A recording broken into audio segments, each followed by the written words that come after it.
The last time I saw you, isa kang butangerang sidewalk vendor. And now you're applying for what? A lab analyst? Baka naman con artist ka? Manloloko? Ma'am, I'm not a con artist. I'm a BS chemistry graduate. If you would check my resume. You don't tell me what to do! I am the owner of the company you're applying for.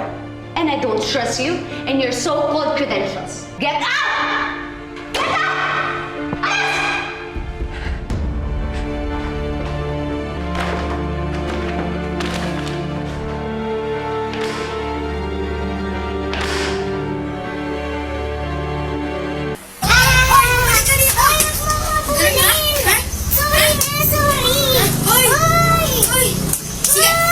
Sige, babalak ko!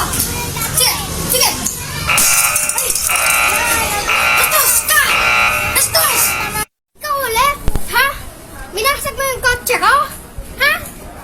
Ikaw na naman! And that's 25,000 pesos! Sorry po, hindi ko pa yun sinadya. Kasi yung lalaki, yung iba tao kasi yung yun. Bigla ako. Wala ko pakialam.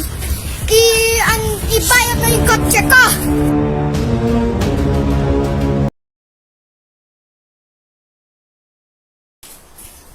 Hindi ako alis hanggang hindi ang lalaki na yan nagbayad!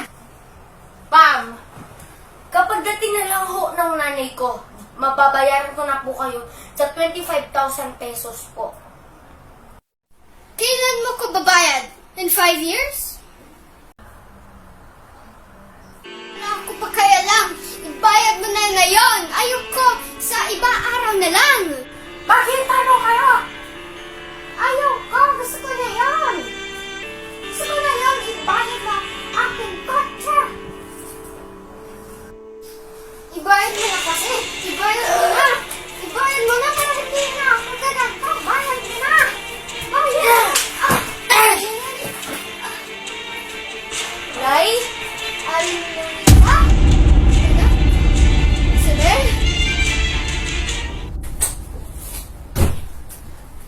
Ay, sorry.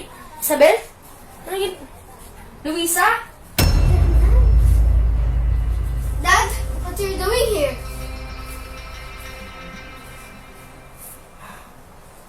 Si Miguel, nabato yung kotse ko. Dad, Hindi ko naman ho yun sinasadya eh. Kasi merong iba tao, hinawakan yung peti-peti ko. sinungaling ka! Ano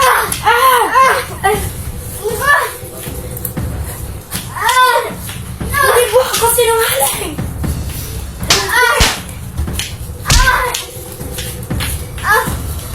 Diyan ka!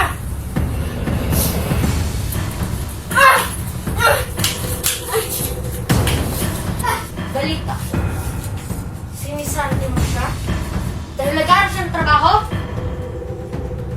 Ikaw, kahit ayaw mo o gusto, magtatrabaho si Miguel sa Coco Bella.